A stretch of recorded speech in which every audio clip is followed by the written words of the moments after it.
Enorme gusto de tenerlo, Alfonso Pratgay. Lo vamos a escuchar. Estamos en un momento donde uno de los grandes problemas de la Argentina es un tema que él conoce como pocos, que es la moneda. Y me gustaría que Alfonso, bienvenido Alfonso y muchas gracias por estar acá. Gracias a vos, Carlos, por invitarme. Me gustaría que nos digas en términos muy generales qué está pasando hoy con la economía. Si tuvieras que hacer un diagnóstico para alguien que vive en el Himalaya y le tenés que explicar qué pasa en la economía argentina hoy, qué es lo que pasa, cuál es el problema. Bueno, pasa todo lo que explicaste vos antes, ¿no? Por supuesto no son compartimentos estancos la economía y la política y se retroalimentan.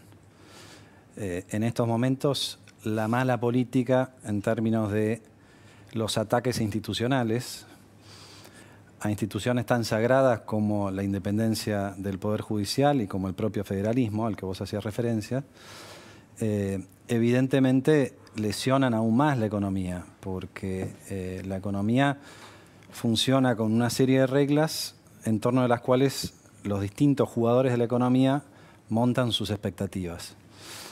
Si esas reglas o si las reglas más complejas o las reglas más consagradas pueden modificarse, entonces todo puede modificarse, ¿no?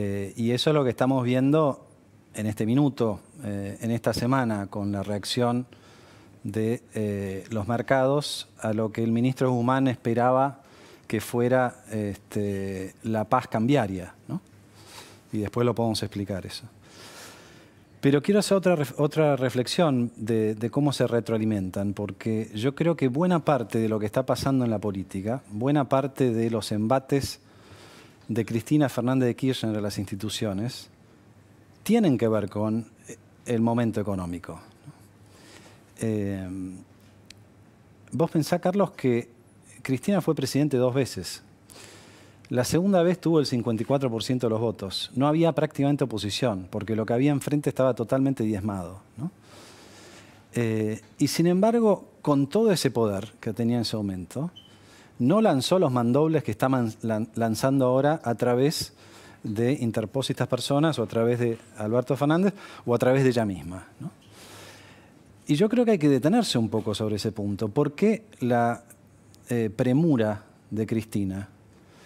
La violencia o los modos, eso ya lo conocemos, pero ¿por qué la premura de avanzar tan rápidamente sobre estas cuestiones que están lejísimos de la preocupación del argentino medio? Y yo no tengo otra respuesta a esa pregunta, que es, ella está viendo en el deterioro económico el deterioro político de la coalición de poder, de la coalición que nos gobierna. Entonces, se adelanta a lo que puede ser un mal resultado en las elecciones del año que viene y necesita imperiosamente avanzar ahora. Porque imagínate lo que sería el año que viene si pierde bancas en el Senado, quizás no tanto, pero en diputados, y con las reflexiones que vos hiciste acerca de la justicia, lo que implica eso para el olfato de buena parte, no toda, pero buena parte de los jueces que están acostumbrados, porque es la manera de sobrevivir, a ir midiendo el termómetro de la política. Entonces, ahí se juntan las dos ruedas, básicamente, y se retroalimentan. Y por supuesto que lo que hace esa retroalimentación es jorobar las dos dimensiones, ¿no? La política y la económica. La política porque Cristina, como bien lo dijiste en tu editorial, esa monarquía avanza cada vez más rápido cuanto peor está la situación económica, y la situación económica porque reacciona a estos embates. Todo esto se monta sobre un punto de partida muy particular. Vos lo mencionaste en tu editorial. Antes de la cuarentena nosotros llevábamos 10 años sin crecer. Si vos mirás el ingreso de Argentina de fines del 2009, es más o menos el mismo que el de fines del 2019. En esos 10 años hubieron 2 gobiernos y medio de 2 signos opuestos. Durante esos 10 años hubo 4 recesiones. 4. Carlos. 3 iniciadas al menos durante la gestión de Cristina Kirchner y la 4ª durante la gestión de Macri o de Cambiemos, ¿no? ¿Qué significa para una economía que haya 4 recesiones en 10 años? Significa todo lo malo que te puedas imaginar. Significa que básicamente desaparece la capacidad de proyectar. O sea, colapsa todo, es casi como un agujero negro que se chupa todo al presente, ¿no? Y en ese presente es muy difícil planificar, es muy difícil arriesgar un ahorro, un emprendimiento, una inversión, y eso es el punto de partida del estancamiento, ¿no? Yo creo que llega la cuarentena y potencia todas estas cuestiones, así como además desnuda muchas otras situaciones institucionales que tienen que ver con lo que vos dijiste al principio, pero que viene de mucho antes, ¿no? Yo creo que el origen hay que buscarlo por lo menos desde el colapso de la convertibilidad, ¿no? Y las consecuencias políticas que tuvo eso, tanto para el peronismo como para el radicalismo, ¿no? El peronismo que de golpe se dejó colonizar por un kirchnerismo que venía de Santa Cruz y que hasta ese momento no tenía ningún poder. Y esta reflexión es válida para lo que viene. Es la pregunta que todos nos hacemos. ¿Dónde están los gobernadores peronistas? Sobre los que Alberto Fernández se iba a recostar para gobernar, ¿no? ¿Dónde está ese peronismo racional? Vos hablas en privado con gobernadores peronistas y te dicen alguna de estas cosas. No están muy contentos con la manera en que se están conduciendo desde el Poder Ejecutivo Nacional, ¿no? Pero bueno, podríamos hacer tirar una línea del 2001 y por supuesto desde antes también. Pero lo que decimos es, sobre esos 10 años de estancamiento llega la cuarentena que esencialmente le pone un freno absoluto a la economía. Como no hemos visto en ningún otro país del mundo, conectando con lo que decías de Federico I, una solución prácticamente medieval. El presidente, cada vez que tiene la oportunidad, dice, no hay otra alternativa. Yo creo que tendríamos que reflexionar acerca de esto. Siglo XXI, no hay otra alternativa más que encerrarnos. O sea, ¿qué pasó con la ciencia? ¿Qué pasó con todo lo que hemos supuestamente avanzado en todo este tiempo, ¿no? Y el agravante de que lo que al principio para el gobierno parecía ser, por lo menos en los primeros resultados, muy satisfactorio, y el gobierno se pavoneaba diciendo el mundo mira Argentina y somos el ejemplo a seguir, obviamente eso terminó siendo una instancia más del relato, ¿no es cierto? Porque hoy vemos con tristeza, no con sorpresa, pero sí con tristeza, cuál ha sido la evolución sanitaria, ¿no es cierto? Argentina es uno de los pocos países que no ha pegado la vuelta a la curva por lo menos una vez. Hay varios países que están en una segunda curva, pero nosotros ni siquiera vimos todavía la cresta de la primera, ¿no? Con resultados que permitime señalarlos para que se entienda bien.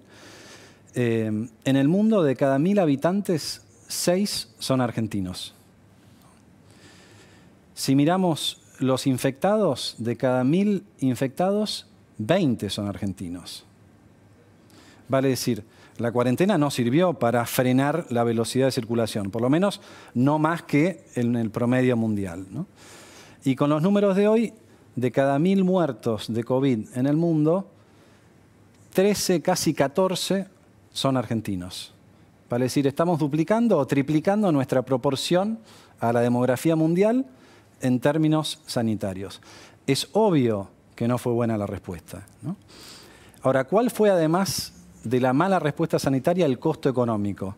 Lo que ya hemos discutido alguna vez con vos al principio de la cuarentena y que después se fue, digamos, manifestando con mucha claridad con los números. Una caída estrepitosa en la actividad económica, una dificultad inmensa del gobierno por compensar a aquellos a los que le dijo quédate en tu casa, no trabajes, que yo te voy a compensar. Y en el marco de todo eso, como consecuencia de este fracaso y de algún otro que vos ibas mencionando, la pérdida absoluta de confianza. Yo creo que lo que define, y acá acá contesto tu pregunta después de toda esta introducción, ¿no? Yo creo que lo que define este momento económico es que el gobierno ha perdido casi por completo la credibilidad, ¿no? ¿Cómo se recupera la credibilidad? Bueno, se puede recuperar, o sea, que se pierda no significa que el partido ya es irreversible. Lo que sí hay que hacer otra reflexión ahí, y es poco habitual un gobierno tan nuevo que sea tan poco creíble. digamos. Medidas como reforzar el cepo hasta las últimas consecuencias, que es lo que anunció el gobierno la semana pasada, son más bien medidas, para usar un término del ministro Guzmán, defensivas. Él dijo, no venimos a aguantar, venimos a crear o a crecer. Son medidas que, en tanto y en cuanto existen, porque prácticamente no existen en ningún lugar del mundo, pero cuando aparecen son medidas que más bien pertenecen a gobiernos que están tratando de aguantar y no gobiernos a los que le falta 3/4 partes o más de su mandato, ¿no? Entonces, esto creo que plantea una dimensión adicional. Si las autoridades económicas no son creíbles, en gran medida porque el Poder Ejecutivo no lo está haciendo, ¿no? Alberto Fernández dice una cosa un día y a las 2 semanas dice exactamente lo contrario. Ni que hablar de las cosas que habló en campaña que después terminó haciendo exactamente al revés, ¿no? Dice algo muy grave, como dijo en los últimos días, que el mérito no importa, ¿no? Para un país que creció desde esa meritocracia, pero que además tiene como consecuencia de las últimas crisis un problema serio y una amenaza a la cultura del trabajo, lo sabemos muy bien, y que eso le pone muchísima presión a las cuentas públicas, porque es necesario que desde el Estado se atienda a aquellos que quedaron a la vera del camino, ¿no? Todo esto plantea un cuadro realmente muy complejo. Vos dijiste hoy, y prometiste que ibas a volver al tema, hablaste de lo que está pasando va en contra de lo que había prometido Guzmán y su paz cambiaria. Sí. ¿Qué significa eso? Y sobre todo, me gustaría poner la lupa en un punto que está sugerido en lo que estás diciendo. ¿Vos crees que hay homogeneidad dentro del gobierno respecto del diagnóstico y de la estrategia de lo que hay que hacer en esta crisis? Cuando mirás Pelle, Guzmán, Todesca. Francamente no lo sé, porque no conozco cómo... No, lo que suponés, no. A ver, lo que ves. Lo que veo es que esta última decisión se hizo muy a pesar de lo que pensaba Guzmán hasta 2 días o 3 días antes de que se tomara esa decisión, ¿no? Entonces, y esto también es bastante interesante, porque Guzmán venía de negociar la deuda, era prácticamente el único ministro que tenía algo para mostrar. No es algo formidable, lo hemos discutido acá, pero tenía algo para mostrar. Y de golpe todo eso desaparece en un pase donde alguien va a ver al presidente y el presidente radialmente decide escuchar a uno en vez de a otro, ¿no? Entonces, a las dificultades políticas que vos mencionaste en tu editorial, entre, digamos, el polo de poder de Cristina y el polo de gestión o de ejecución de Alberto, le agregamos que dentro del propio equipo de Alberto Fernández hay tensiones y si querés, diferencias de criterio en temas centrales como el tema cambiario, ¿no? Entonces, fíjate que para ir a las cuestiones... No debería sorprender tanto porque fue un rasgo también del gobierno anterior. Absolutamente. A mí me llama la atención que hay dispersión en la toma de decisiones, negativa a armar un acuerdo económico y social. Digamos, hay mucho parecido contra lo que parece un contraste así automático. Hay bastante continuidad en algún estilo. ¿Respecto al gobierno inmediatamente anterior? Al de Macri. Sí, claro, sí. Sí, esta atomización es la instancia de jefatura de gabinete, donde se deciden algunas cosas, quizás radialmente con los ministros. Sí, seguramente que sí. Y estas son lecciones que habría que aprender. Tendríamos que aprender nosotros, de Juntos por el Cambio, pero sería bueno también que lo aprenda este propio gobierno, ¿no? Sigamos. Pensando en algunas de las cosas como ejes centrales que planteaba Alberto Fernández en campaña para criticar al gobierno que estaba terminando, el gobierno de Cambiemos, ¿no? Él elegía prácticamente, yo diría, 3 ejes. Hablaba la fuga de capitales, y viene toda una discusión semántica de qué es exactamente la fuga de capitales, que no sé si nos alcanza un programa para hacerlo. Hablaba de el endeudamiento obsceno, impagable y todo lo que ya sabemos. Y hablaba del descontrol monetario, de las LEVAX, las LELIQs y toda esta cuestión. Yo creo que conviene analizar la gestión económica de Alberto Fernández empezando por esos 3 ejes, ¿no? Y yo digo, un gobierno que tiene que recurrir... Vamos a mirarlo entonces, Alberto Fernández, a la luz de los criterios... De Alberto Fernández. De aquel Alberto Fernández. De aquel Fernández. Alberto Fernández, ¿no? Fuga de capitales, ¿no? No tengo que explicarlo yo, porque ellos ya tomaron las medidas, ¿no? Si la cosa estuviera fantástica, no estarían clausurando el cepo, ¿no? Pero la realidad es que cuando vos empezás a ver los distintos canales a través de los cuales se van los dólares, Sí. por precaución de aquellos que no confían en el peso, que tiene que ver con algo que preguntabas vos al principio, no son solamente los ahorristas que ya estaban llevándose más de 1.000 millones de dólares de dólar ahorro. Estaban también algunas empresas que estaban cancelando o precancelando deuda en dólares en cualquier país del mundo. Y una diferencia muy grande, esto no se menciona tanto, cuando vos mirás las exportaciones en aduana o las importaciones, el balance comercial que registra el INDEC en la aduana, no tiene nada que ver con el resultado del mercado de cambios en el Banco Central. Vale decir, una cosa es la que sucede con los bienes físicos y otra cosa es con los dólares. Te doy un ejemplo. El último dato que tenemos de los dos para comparar es julio. En julio cayeron las importaciones un 30% respecto al año anterior. Aumentaron las importaciones en el Banco Central un 20%. ¿Qué quiere decir esto? Que los importadores se apresuran. En la aduana. Exactamente. Y lo mismo las exportaciones. Repetí la idea, porque no es... La idea, para darle otro ángulo, es... Si yo miro en la aduana cuántos bienes se importaron, el valor de esos bienes cayó un 30% respecto del año anterior. en dólares. Ahora, el Banco Central me dice que está pagando importaciones. Exactamente. Los importadores compraron en julio de este año... Dólares, 20% más de dólares de lo que compraron el año pasado, ¿no? Para que te des una idea, el balance comercial en bienes anda más o menos por los 1.500 millones de dólares. Ahora, cuando va a trasladarse eso en dólares cambiados por pesos, sí, en el Banco Central, solamente aparecen 1.000.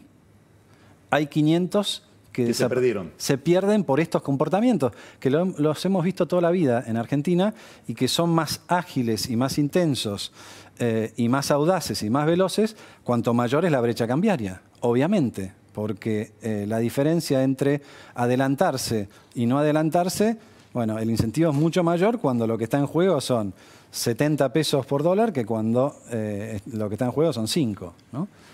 Entonces, redondeo la idea. Entre los 1.000 de los ahorristas, los flujos para pagar deuda y estos que desaparecen, sí, del balance comercial, son más o menos 2.000 millones de dólares por mes. 2.000 millones de dólares por mes, a este ritmo son 24.000 millones de dólares por año. 24.000 millones de dólares por año es lo que, como dice el gobierno y como decía Alberto Fernández en campaña, fugaba el gobierno de Macri en su peor momento, ¿no? Bueno, ellos lo lograron en 9 meses. Este es el concepto fuga de capitales. ¿En 9 meses se fugó? No, en 9 meses no se fugó todo eso, pero el ritmo... Se llegó a un ritmo que llevaría a fugar 24.000 millones. Exactamente. Y lo de fugar no es un verbo adecuado por miles de razones, sí, ¿no? Sí, pero bueno. La deuda. ¿Vos te sorprenderías si yo te dijera que en los primeros 9 meses del gobierno de Alberto Fernández aumentó la deuda? Bueno, si uno escucha lo que dicen... Sí, me sorprendería. Bueno, 18.000 millones de dólares aumentó la deuda en los primeros 10 meses de gobierno de Macri. A ver, ¿cómo se tomó? De Alberto Fernández. ¿Cómo se tomó esa deuda?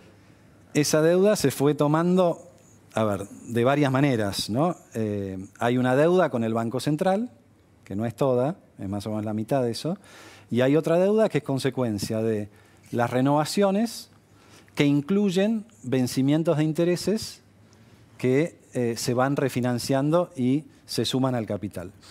Parte de ese juego estuvo con la renegociación de la deuda. Como bien sabés vos, el capital que entró a canjearse es menor que la deuda que se emitió después del canje. ¿Por qué? Porque se incorporaron algunos intereses, claro, que se fueron devengando, ¿no? Entonces, lo de la fuga de capitales que se le adjudicaba al gobierno anterior, el mismo problema lo tienen ellos. Lo de la deuda está por verse, pero en el arranque es bastante peor incluso que el gobierno anterior, ¿no? Y bueno, y ni hablar lo que pasó con todos los pasivos remunerados del Banco Central.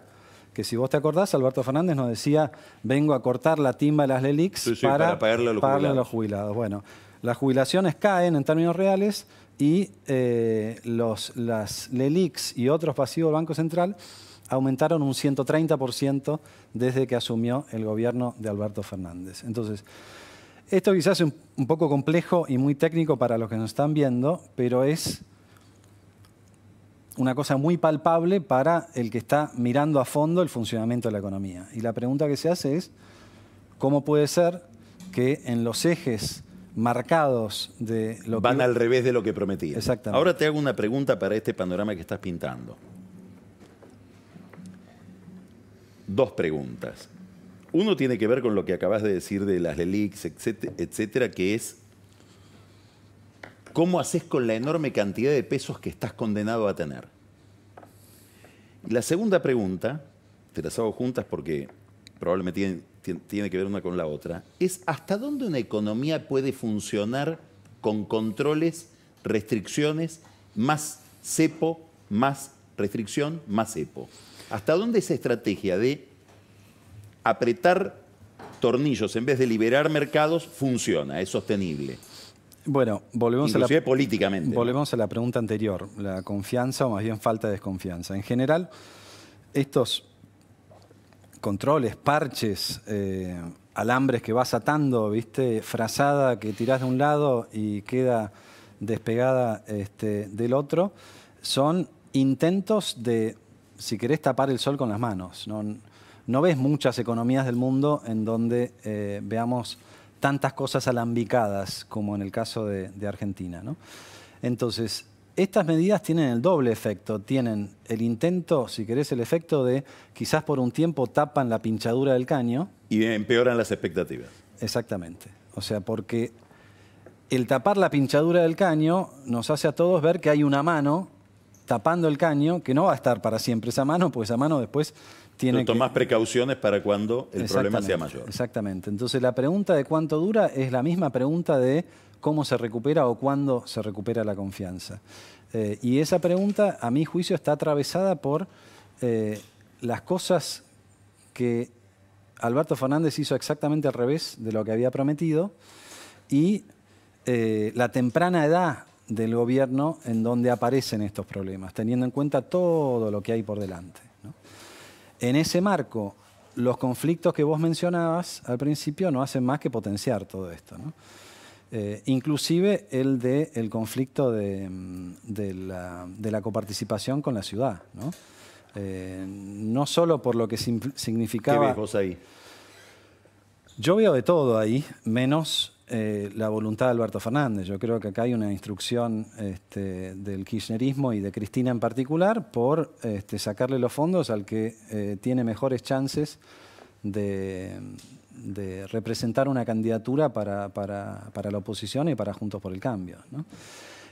Y veo un enchastre jurídico y institucional bastante parecido a algunas cosas anteriores, por ejemplo el caso de Vicentín, que después tuvieron que ir para atrás, ¿no? O sea, no está previsto en la ley... A ver, la ley de coparticipación federal es del 88. Ahí se establece que a los dos territorios federales, Tierra del Fuego y la Ciudad de Buenos Aires, que no tenían en ese momento rango de provincias, se le va a adjudicar una transferencia o un monto de recursos que en ningún caso puede ser inferior en términos reales al de 1987. Ahí empieza esta historia, ¿no?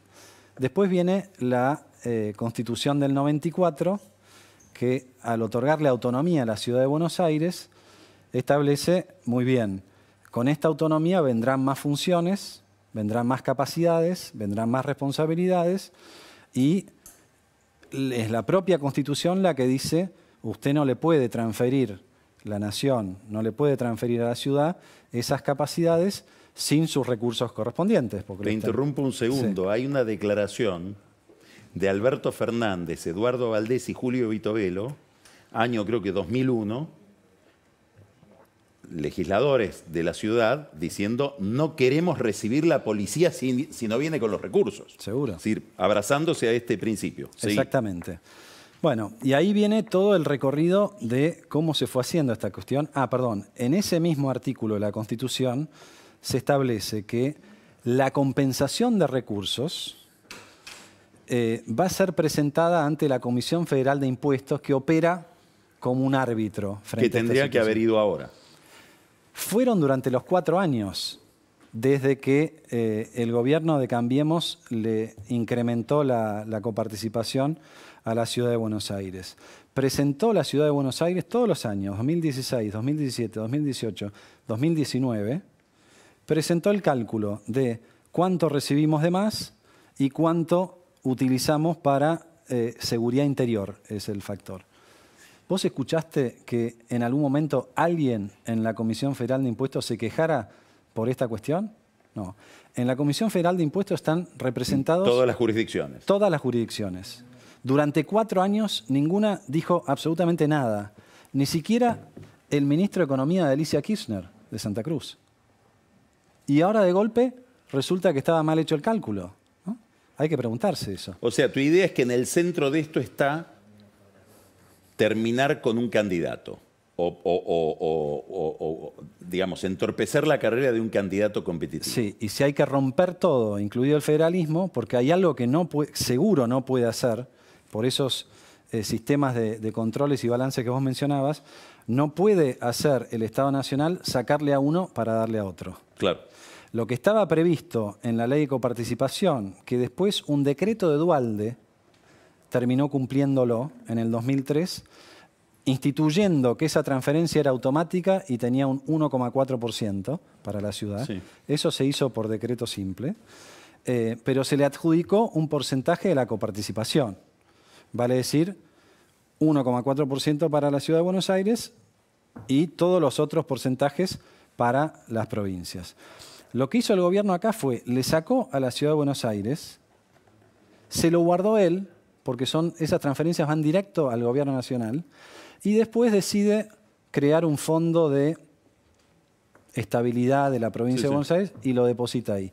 Eso lo podría cambiar el día de mañana también. Lo que está haciendo es, le está sacando una jurisdicción para darle a otra, el Estado Nacional, y está violando el federalismo sin ninguna duda, y está violando además de la ley de coparticipación otra ley que fue la del consenso fiscal del 2017, donde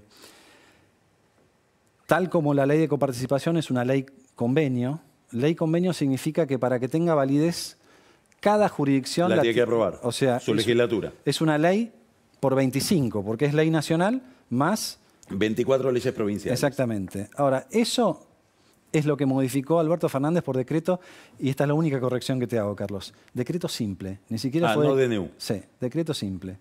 Entonces, por decreto simple modifica una ley convenio. Es obvio que no puede hacer eso, es obvio. Ahora te quiero hacer una última pregunta. La dinámica económica hace que mucha gente, empresarios, sindicalistas, sobre todo el sector privado, gente que está mirando la economía desde afuera, nadie te sabe decir cuál es la velocidad del fenómeno, pero vamos a una crisis más importante. Y probablemente el ritmo lo marca la caída de reservas, esto que vos estabas explicando muy bien de cómo va perdiendo reservas el Banco Central. La ruptura con la reta implica la ruptura con cualquier forma de acuerdo, digamos. Si ya no acordás con la reta que te acompañó en toda esa estrategia de cuarentena tan discutible, es que no querés acordar con nadie. ¿Cómo te imaginás el país funcionando en medio de una crisis que supongamos que hubiera una devaluación, como la que tuvo Kicillof el 2014, o más intensa, con problemas inflacionarios, con un gobierno con tanto conflicto interno? ¿Qué reacción tiene la dirigencia política, empresarial, etcétera, para encarar ese problema? ¿O quedamos solos con Cristina? No, por supuesto que no. Por empezar, porque hay una reacción muy vital de gran parte de la sociedad, aún en medio de la cuarentena, que se manifiesta ya con cada vez más frecuencia y le recuerda al gobierno y nos recuerda a nosotros la oposición que es muy importante defender nuestros valores, ¿no? Y en ese sentido me parece que es muy distinto lo que tenemos hoy en Argentina respecto a lo que tuvimos en otros momentos de nuestra historia, respecto a lo que pasa en otros países de la región, por ejemplo Venezuela, ¿no? Hay una reacción de una vasta franja de la sociedad que representó el 41% de los votos, apoyando un gobierno que terminaba con una recesión muy complicada. Eso es absolutamente inédito, ¿no? Y eso yo creo que hay que ponerlo en el análisis. Distinta sería la situación, como dije antes, si la oposición estuviera fragmentada. No lo está. No lo está y hacemos el esfuerzo que hay que hacer para mantenernos unidos, porque obviamente que no somos todo lo mismo dentro de la oposición, ¿no? Ahora, esa es una primera cuestión a considerar. Vos mencionabas que Alberto Fernández demuestra la no vocación de acordar con estos últimos movimientos.